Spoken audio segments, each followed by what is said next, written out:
restaurante de Japón y quizá por eso sugiere lo que tanta gente comenta cuando viene aquí y descubre la experiencia de pasar una velada aquí, de que es como la sensación de haber estado en Japón, ¿no? Como es la manera más económica de viajar a Japón, ¿no?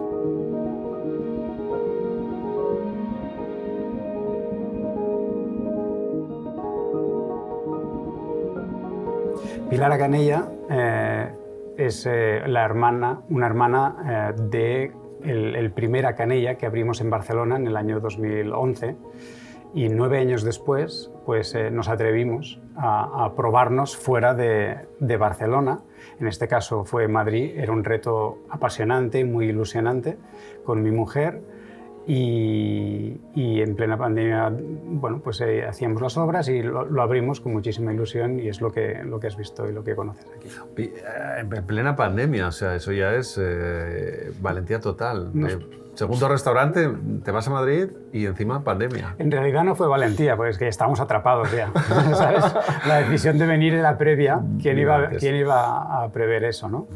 Pero ya estábamos con pie y medio aquí, no había otra que apechugar y tirar para adelante, ¿no? Totalmente. Y 5 años después, ¿cuál es la sensación de cómo ha ido este restaurante, cómo está yendo en Madrid? De recibimiento por parte de la ciudad y de los madrileños como si fuéramos uno más, de una simbiosis perfecta con Madrid que bueno, nos permite continuar, ¿no? La respuesta del público pues es maravillosa. Insisto, si tú lees reseñas del restaurante, pues te das cuenta de que Madrid nos ha acogido de una manera espectacular y eso pues lo que te hace es seguir trabajando con la misma ilusión o intentar mejorar. De hecho, no paramos de hacer cambios. Te invito a venir dentro de medio año y entenderás, si recuerdas estas palabras, entenderás por qué lo decía. Qué maravilla. Hay una cosa que me ha encantado, que me decías que es la forma más económica de viajar a Japón. Sí, esto lo han dicho algunos clientes y me hace gracia. Es fantástico, porque sí que es cierto que cuando entras por la puerta todo se convierte en un viaje en tu restaurante.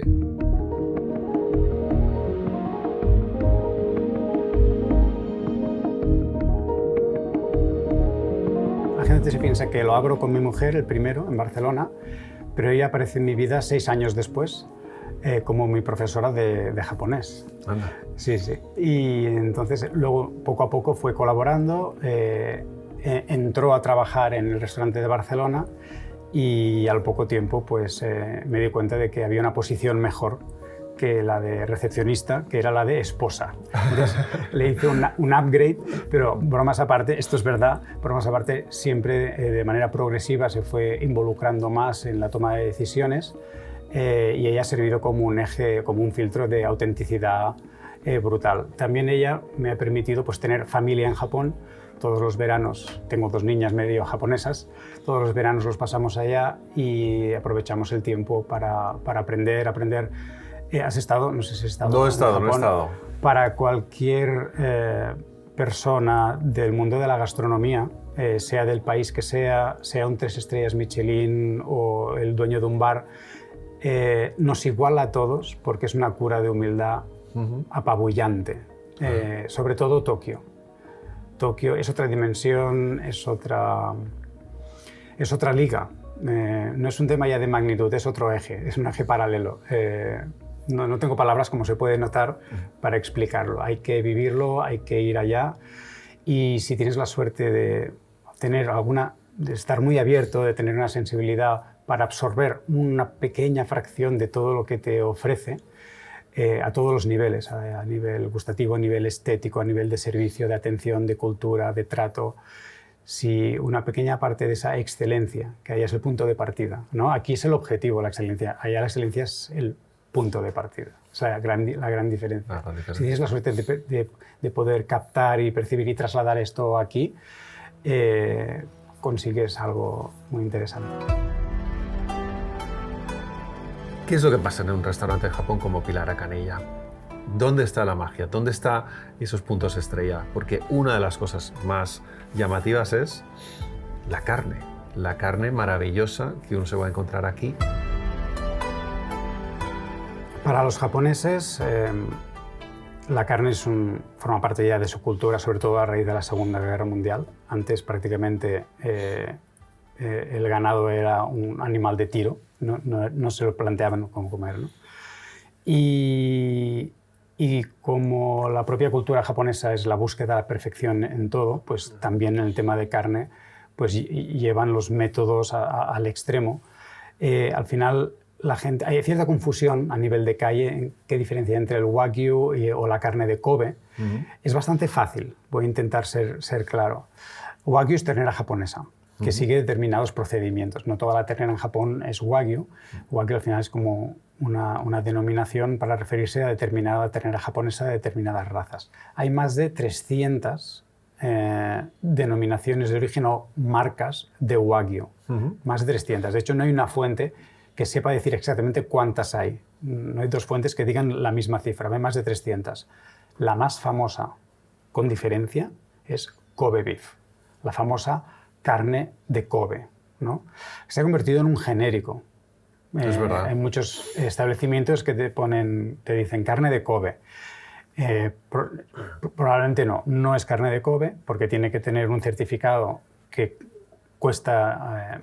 es un esfuerzo económico poder conseguirlo y mantenerlo, y por tanto si lo tienes que lo dices porque quieres demostrar que realmente es carne de Kobe, y probablemente no sea ni wagyu porque ahí se cría ganado importado de Japón, se hacen mezclas y se le siguen llamando wagyu, pero no deberían ser llamadas como tal, ¿no? Wagyu debería ser ganado que ha nacido, se ha criado y se ha sacrificado en Japón. Vale. Hay más de 300 marcas de wagyu. La más famosa, con diferencia, fuera de Japón, es Kobe beef, pero dentro de Japón, Kobe beef es la segunda marca más importante. Y la primera y la más venerada, la más exclusiva y también más cara, es una que tú has pronunciado muy bien, se llama Matsusaka beef, que era completamente desconocida fuera de Japón por diferentes razones. Y claro, llama mucho la atención que en una categoría de producto tan básica como la carne, y más en un país como Japón, que se supone que tenía la mejor carne del mundo, pues que la número uno de allá no se conociera, ¿no? Totalmente. Descubrí la existencia de esta carne, evidentemente porque nos dedicamos a esto y buscamos siempre qué es lo mejor que puede ofrecer Japón. Y por un artículo del New York Times del año 2001, o por un vídeo de YouTube, o por un periódico japonés, acabamos detectando que hay una carne de difícil pronunciación que se llama Matsusaka beef, que para los japoneses es la número uno, ¿no? Aprovechamos que estamos en pandemia ya, los extranjeros no podíamos ir. Si yo estoy casado con una japonesa, como era mi caso, sí que podía ir. Teníamos tiempo, en verano de 2022, empezamos a investigar. Mi mujer detecta o descubre que hay un señor, un granjero que se llama Hiroki Ito, muy mediático, que es el que cada año gana el premio a la mejor carne de Japón. Esta distinción se gana por un concurso anual que se celebra todos los noviembres en Tokio, que se llama Matsusaka Beef Carcass Contest. Y este señor, siempre que se presenta, lo gana. De hecho, le invitaron a dejar de presentarse porque no había juego, ¿no? Entonces, conocemos este personaje, más o menos mediático, y ponemos a trabajar a mi mujer, a su tía, intentando localizar una manera de ponernos en contacto. De poder charlar con él. Resulta que Matsusaka beef, una de las razones por las cuales no se conocía es que por ley no se podía exportar. Entonces no había literatura escrita fuera del idioma japonés, salvo este artículo que he mencionado antes. Pero ya para empezar es curiosísimo, por ley no se puede exportar esta carne. Porque es una prefectura muy cerrada, a diferencia de Kobe, que es un puerto acostumbrado al comercio internacional. La prefectura de Mie es una prefectura que incluso dentro de Japón es una mentalidad muy, muy cerrada, ¿no? Y hay una asociación que rige pues, el mercado de Matsusaka beef, que se llama Matsusaka Beef Association, formada por un número invariable de 450 miembros, donde está todo tipo desde sindicatos hasta políticos, hasta granjas, distribuidores, tiendas. 450 miembros desde hace 60 años. Esta que protegen, vamos a decir, como un bien cultural, más que alimentario casi, ¿no? Como un bien cultural, y también pues, el stock es bastante limitado y al ser la carne número 1 de Japón, pues está todo vendido a Tokio. Todo está vendido. Entonces hay intereses de que esto no se pueda exportar y de ahí esa ley de que Matsusaka Beef no se podía exportar. Pero lo que ocurre, Carlos, es que yo no lo sabía. Y cuando no sabes que algo es imposible... Vas a por ello. Vas a por ello. De una manera que no harías si supieras lo que hay. Pero como no había literatura, yo era ignorante feliz. Y nos ponemos en contacto con la oficina del representante de este señor, una oficina que estaba en Nagoya. Cuando nos ponemos en contacto, hacemos llegar algunos mensajes clave. Uno era que éramos una compañía que había logrado exportar Crown Melon, un melón muy especial. Que de eso te preguntaré después, porque esa es otra de las particularidades vuestras importantes. Sí, de hecho, cuando abrimos Pilar a Canella en Madrid, lo distintivo, lo que queríamos hacer que fuera solo de Madrid, que no teníamos en Barcelona, fue traer este melón, que es de un pueblo desconocido incluso para los japoneses, que por feliz coincidencia es el pueblo de mi mujer, que se llama Fukuroi. Anda. Claro, cuando descubrí eso pensé, tenemos que tener este melón. Aunque no sea rentable, porque es un melón que hay que consumir entre 10 y 15 días después de la cosecha. Pero el Crown Melon, y vamos a hacer un impasse a la historia de Matsusaka Beef, el Crown Melon es un melón que, por lo que yo he leído, los agricultores solo dejan un melón en la planta. Van cortando el resto. De hecho, le llaman árbol porque es una planta que hacen crecer en vertical para que ningún melón toque con nada, ni con hojas, ni con otras frutas. Son 100 días de cosecha. A los 50 días dejan crecer ya solo el fruto que tiene mejor aspecto. De hecho, dejan crecer 3 y a los 50 días deciden cuál es el que los otros dos. Cuál es el que promete más. Y ese es el que acaba siendo el Crown Melon. Y ese es el Crown Melon, que es el único sitio en España donde se puede probar ese melón. El único sitio fuera de Japón. El único sitio fuera de Japón donde se puede probar ese melón. De manera comercial recurrente en un restaurante, desde luego.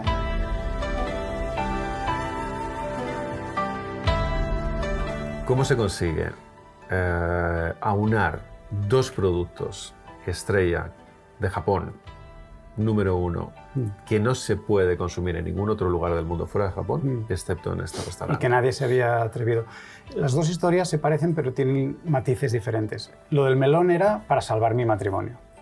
Mi mujer se sacrifica, decidimos vivir en España y, por tanto, a mí, ¿qué me queda? Pues intentar traer un trozo de Japón. Entonces, cuando la feliz coincidencia de saber que la cuna del Crown Melon es Fukuroi, que es la ciudad, el pueblo, que es casualidad. 80, 90, muchísima casualidad. De 80 a 90 habitantes era como una señal de decirlo de Ignasi, tienes que hacerlo. Es que tienes que hacerlo. No importa que pierdas dinero o no importa que no ganes dinero. Ya te digo, Carlos, no es rentable. No es rentable. Un menú, eso te iba a decir un menú de 80 o 120 euros que tiene un melón que cuesta 200, no es rentable. Es verdad que pones un trocito muy pequeño, pero no lo es porque no puedes tener merma de un melón que te cuesta esto. Obvio. Entonces necesitas mucha rotación. Bueno, el caso es que no era importante que fuera rentable o no y nos sirvió como tener algo que decir a Madrid cuando abríamos Pilar a Canella, más allá de replicar un éxito de Barcelona, ¿no? Queríamos que los madrileños se sintieran orgullosos de Pilar a Canella por Pilar a Canella.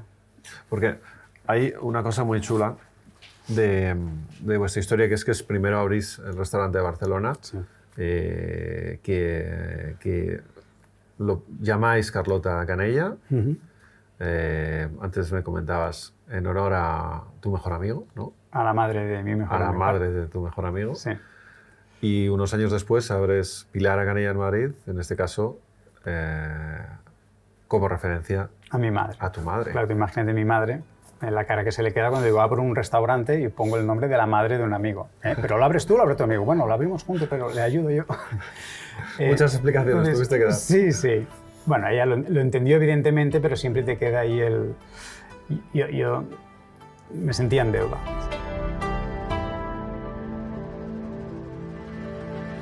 Y lo lográis, le convences y... Sí, la historia de convencerle, bueno, no sé si tiene mucho mérito o no. Yo creo que el mérito fue no saber la osadía de no saber que podía ocurrir lo que ocurrió, ¿no? Fue una conversación en la que yo les decía cómo veía cómo se tenía que comercializar esto fuera de Japón. Y evidentemente yo la probé en su restaurante y era mejor que Kobe beef. Era mejor que el mejor corte de Kobe beef al que yo estaba acostumbrado porque lo servimos. Kobe beef, tenemos también licencia para vender Kobe beef y estaba muy acostumbrado. Y me dio a probar una parte secundaria, lo que ellos llaman secondary parts, short plate, un corte que es secundario, no es premium, y ya era mejor. Y te explota la cabeza cuando te pasa eso, ¿no? Y entonces yo les dije, bueno, pero fui muy realista y muy sincero y les dije, estos son años. O sea, no se puede llegar a decir, esto es la mejor carne del mundo, probadla y que sea conocida. Les dije, hay que picar muchísima piedra. Absolutamente. Y no es un tema de poner millones de euros en altavoces y gastar... No. Esto es un tema de que necesita su tiempo. Totalmente. Un tiempo muy orgánico, muy natural. Y les dije, 1 o 2 años mínimo. Esto les sorprendía muchísimo, porque no se imaginaban que el mejor producto del mundo, como la carne, no podía ser instantáneamente apreciado por el mundo. No se imaginaban eso, ¿no? Yo tampoco imaginaba que ellos no se lo imaginaban, pero me vieron muy honesto, muy sincero. Un argumento muy poco vendedor, porque si yo lo que quiero es comprarles carne y les digo que vamos a tardar 2 años en arrancarlo, y me estoy tirando piedras en mi propio tejado, ¿no? Yo creo que eso... La honestidad les convenció. Después, a posteriori, vas pensando de por qué yo, ¿no? ¿Por qué yo, no? Después de esa cena, Hiroki Ito me da la mano y me dice en un inglés muy precario, no hablaba inglés, long time relationship. Y me lo dice 3 veces, como si fuera el final de una escena de Casablanca, ¿no? ¿No? El principio de una gran amistad, ¿no? Que ahora realmente ha devenido una gran amistad, ¿no? En ese momento tampoco entendía muy bien qué es lo que estaba pasando.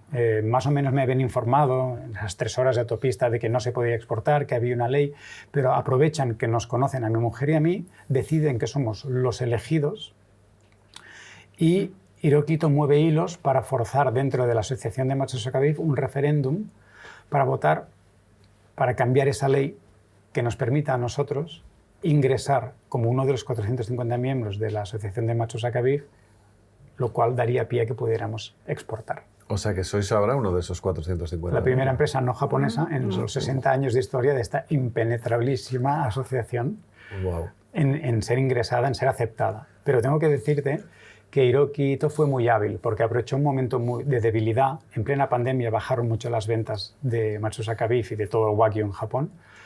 Y un poco utilizó ese temor que tenían a que las cosas no fueran bien, a decirles que el futuro pasaba por exportar, hizo mucha campaña interna y al final por un margen muy pequeño salió el sí de ingresar nosotros en la asociación y por tanto a cambiar esa norma, esa ley que impedía exportar. 2 o 3 meses después de ese referéndum termina la pandemia en Japón, se abren las fronteras y las voces que decían no y algunas que decían que sí pedían volver a votar, pero el óvulo ya había sido fecundado. Yo le pregunto, ¿pero por qué? ¿Pero por qué nosotros? Si no sé, somos muy modestos. Si llego a saber cómo se dice mindundi en japonés, le digo, pero si yo soy un mindundi, ¿no? Y se pone a reír y dice, bueno, la primera cita queríamos conoceros porque habéis sido los primeros capaces de exportar Crown Melon, porque abrís en París, y Hiroki Ito dice que Matsusaka Beef se tiene que probar primero en París. Y dice otra razón. Y se pone a reír. Y yo, ¿qué otra razón? Y se pone a reír. Insisto, ¿no? Pero ¿por qué te ríes? Dice, porque eres el primero que no ha preguntado el precio. Fíjate. Y a mí me explota la cabeza porque pensé, ¿y por qué no he preguntado el precio? Estabas tan humillado con todo lo demás. Seré tonto, ¿no? No he preguntado el precio, no. Me daba igual. Es que me daba igual el precio. Ignasi, después de todo esto que nos estás contando, la gente pensará, joder, tiene que ser absolutamente una locura ir a comer a su restaurante. Es absolutamente imposible, no me lo voy a poder permitir, porque estamos hablando de probar la carne más exclusiva de Japón, que nunca se había exportado a Japón. Probar el melón más exclusivo de Japón, que nunca se había exportado a Japón. Y confluir todo eso en tu restaurante. Y nada más lejos de la realidad, porque aquí la gente se va a encontrar con, si no recuerdo mal, 3 menús. Uno creo que es más exclusivo, que hay que pedirlo con un cierto tiempo, Sí. pero hay 2 que sí que se pueden tomar con con tu reserva habitual, vamos a decir, Sí. que tiene unos precios muy contenidos para lo que estamos contando que llevan. Pero mejor explícamelo tú. Sí, es así. De hecho, se pueden decir los precios, ¿no? Fantástico, hay sí, sí. un primer menú se llama Canella, que son 80 euros, 79,90. Un segundo menú que se llama Fukuroi, como el nombre Del pueblo del pueblo del melón de tu mujer y de y mi del mujer. melón. Son 120, 119,90. Y luego hay un menú muy, muy exclusivo para los que quieren degustar, no solo degustar, sino básicamente que la base del menú sea probar esta carne, ¿no? Que ya te vas a 390 euros. Pero para probar esta carne no hace falta que te gastes 390 euros, la puedes probar en el segundo menú. el segundo menú. Y en el primer menú puedes probar Kobe Beef, que hasta hace 2 o 3 años era la carne más exclusiva del mundo. ¿No? Y que tú la sigues teniendo. Que parece que ahora sea poca cosa, ¿no? Pero nada más lejos de la realidad. Para vender Kobe Beef tienes que ingresar, bueno, sí, tienes que pedir una licencia, tienes que pagar una entrada y un mantenimiento anual, que no es poca cosa. Y entonces te dan una estatuilla dorada que veréis allá en la entrada, de una vaca dorada. Sí, sí, sí. Y claro, te ha costado mucho dinero eso. Entonces tú quieres garantizar a tus clientes, cuando tienes auténtica Kobe Beef, de que están comiendo Kobe Beef de verdad. Tú quieres garantizar, entonces tienes que poner eso. Es la única manera de garantizarlo, ¿no? La mesa que estamos tocando ahora la hemos hecho nosotros. Está inspirada en un restaurante que se llamaba Akaneya Junshinken, en la calle Ponto 8 de Kioto, la calle más mágica, no casi mágica, sí. Mágica de verdad de Kioto. Y mira, ¿ves? Bueno, tú ya lo conoces. Sí, lo conozco. Sí, al final, contestando a tu pregunta, el comensal se encuentra 3 menús de degustación, elige los menús, bueno, el tercero tienes que pedirlo con varios días de antelación,